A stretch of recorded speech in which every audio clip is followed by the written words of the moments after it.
again. Welcome to another episode of Leading from Alignment with our good friend, John Opalewski. How are you today, Coach?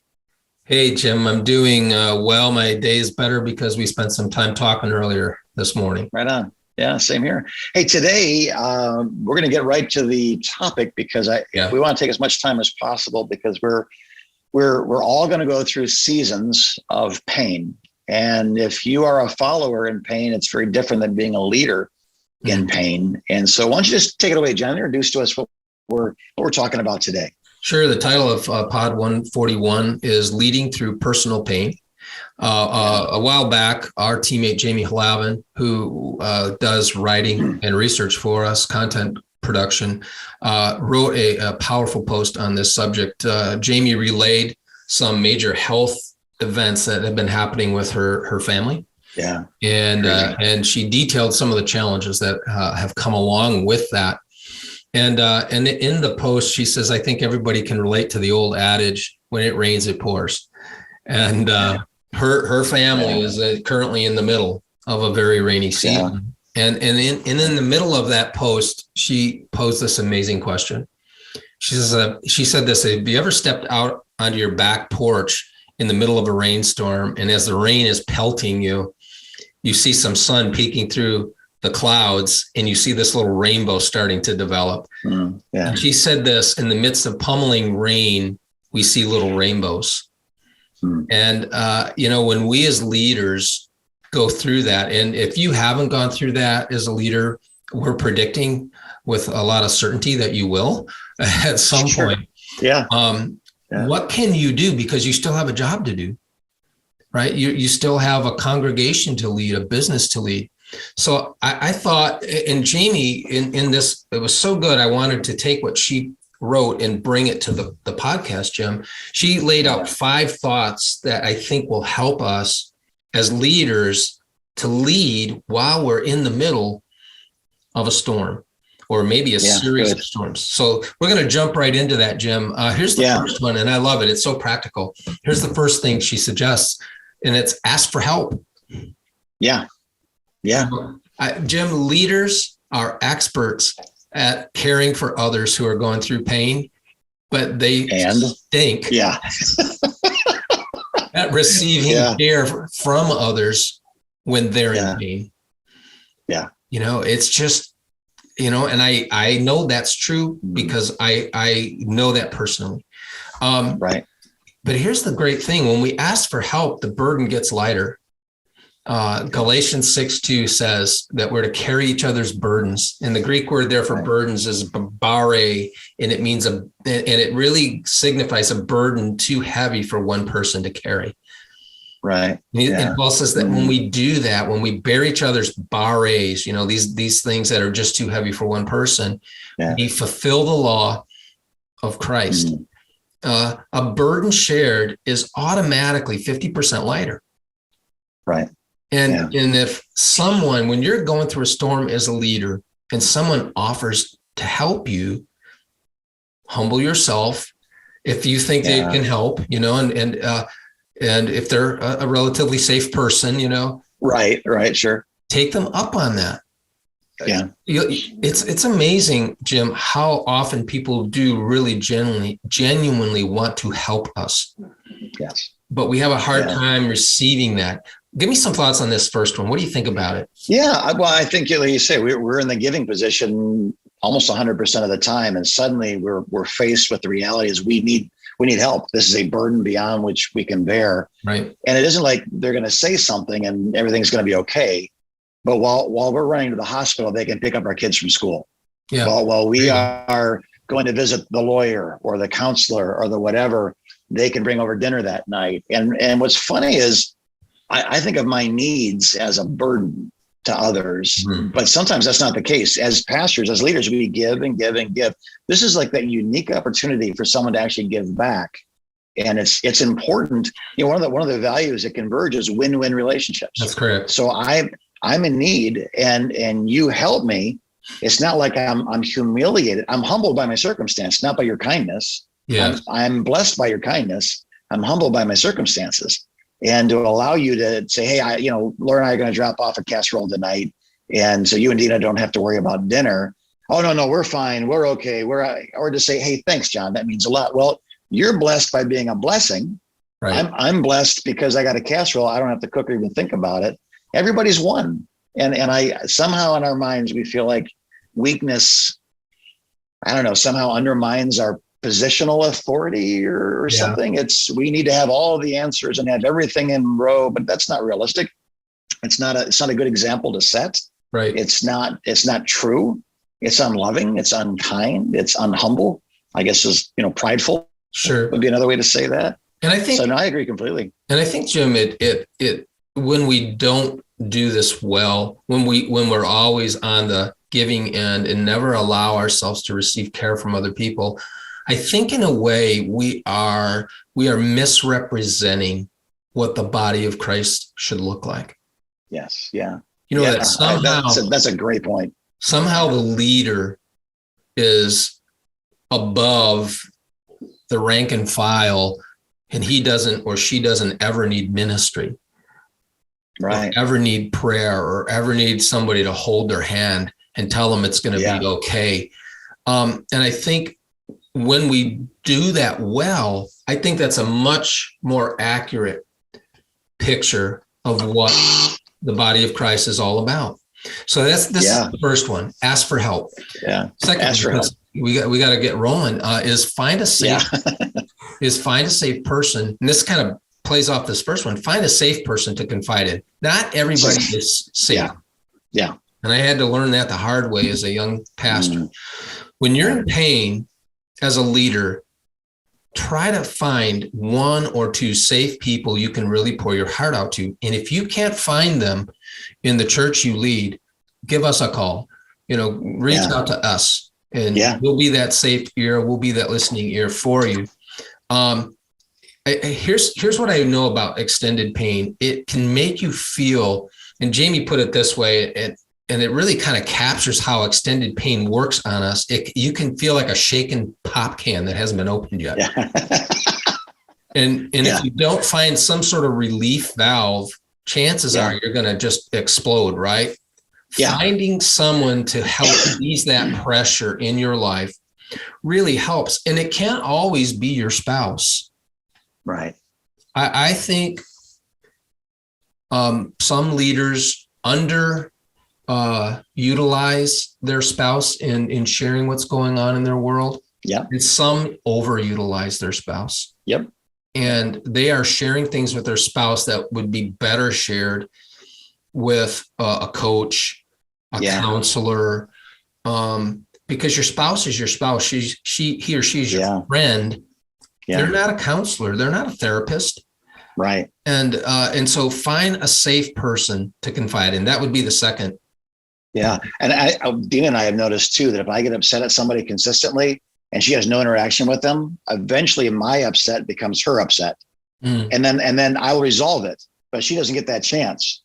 Right. And so it's just, I think it is healthier for the organization, a healthy relationship with your family, obviously. Right. But there are some issues where a spouse cannot give counsel, only sympathy.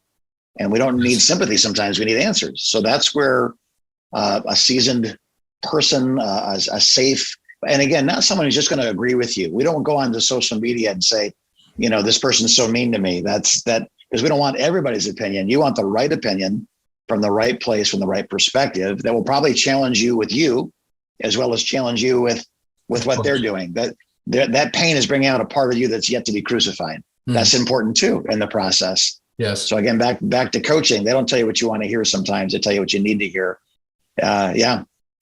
So find somebody. And if you can't find somebody, go to our website, click on contact us link, and we'd be happy to have a 30-minute call with you. Here's the third one. Make room or make time for spiritual growth. It's interesting, Jim. I think we all respond differently to pain. I think some people, pain pushes them toward deeper into their walk with God, and other people, it's the opposite, right? They recoil from their walk with God when they're in pain. Can I encourage you to avoid that temptation to neglect your alone time with God when you're going through a storm? Because you're going to need that more than ever during that time. and just making that firm commitment, no matter what's going on in my world.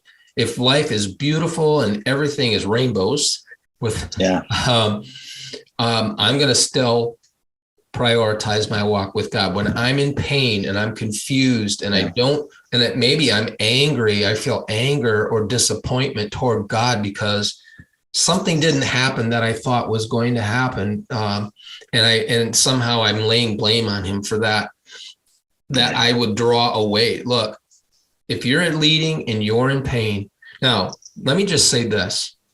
If you're suffering with major depression, this part is going to be hard for you. Sure. Yeah. Because when I was at the bottom of that depressive season, Jim, I prayed, I spent time in the Word, but I felt like nothing was transacting there. Right. I did it because I knew it was right to do, but it felt mechanical. So some guys and some gals, when they're in depression and they have that experience, like, man, I don't even feel connected to God. This is hypocritical for me to spend time in the Word and in prayer. It is not.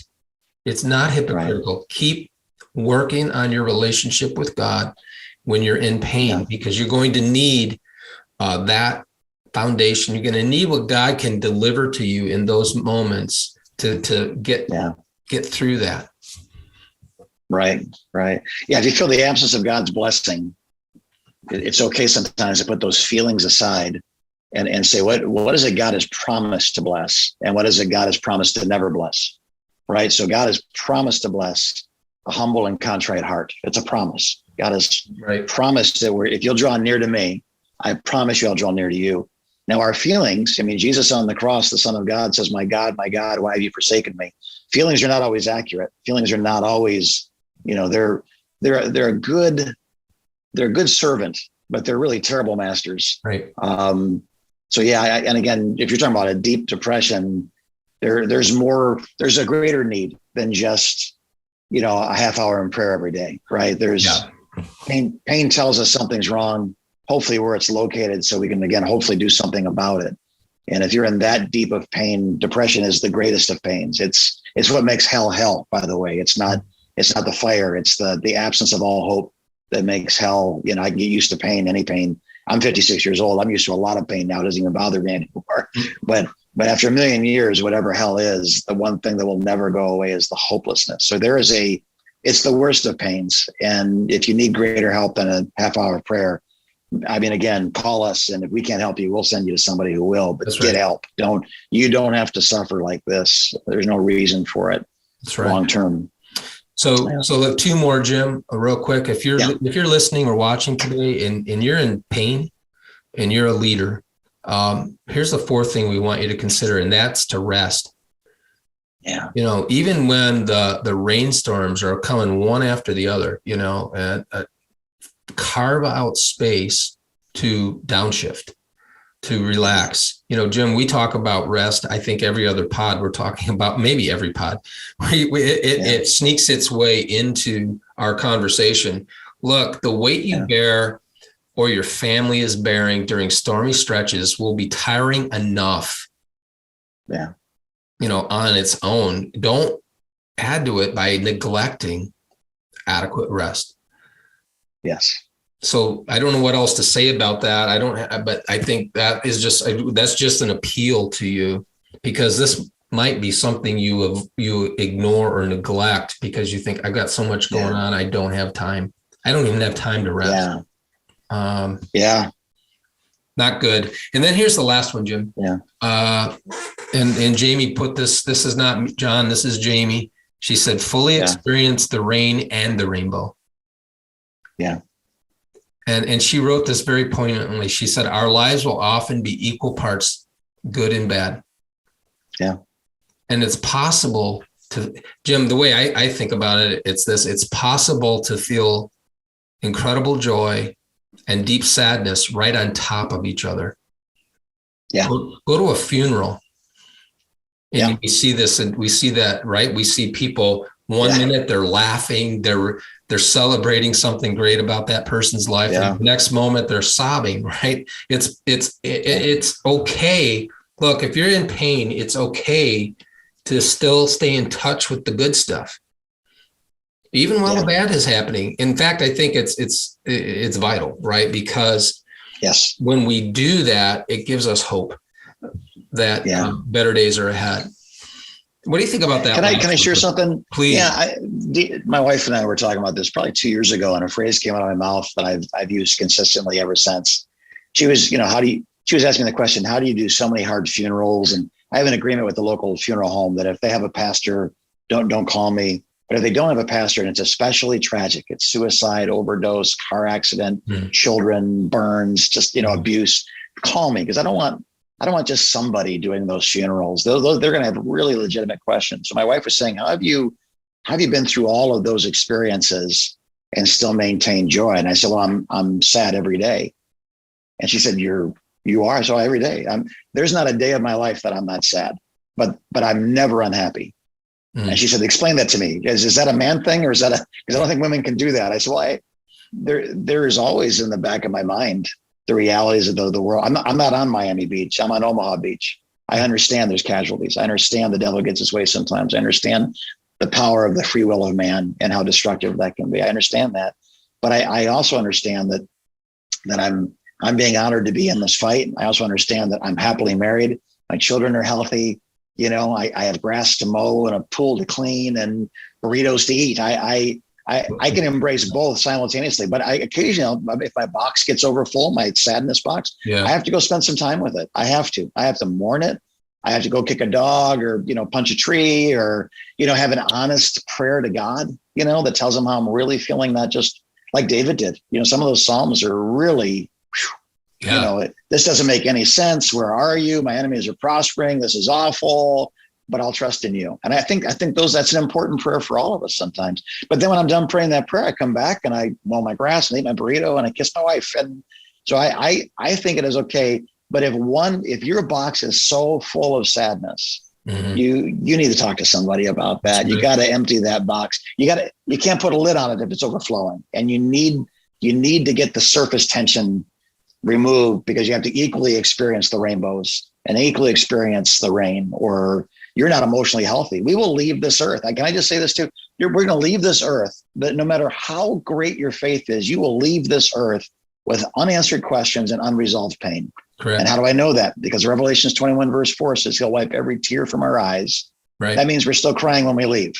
That means we are still uncomforted in some ways when we leave. So it's this expectation that if I'm sad, there must be something wrong between me and God. If I have an unresolved emotional issue, I think I will leave this earth with questions unanswered and pain uncomforted, because I'll still be crying when I leave here. But a hamburger satisfies my hunger, sleep satisfies my fatigue, but nothing in this life will satisfy death, because we weren't born to die. So Jesus himself will do that. The very first thing, Revelations 21:4, look it up. The very first thing he'll do is make sure we never cry again, and he will comfort us and answer our questions. So in this life, you need friends. I'm 100% with Jamie here. She's brilliant. Yeah.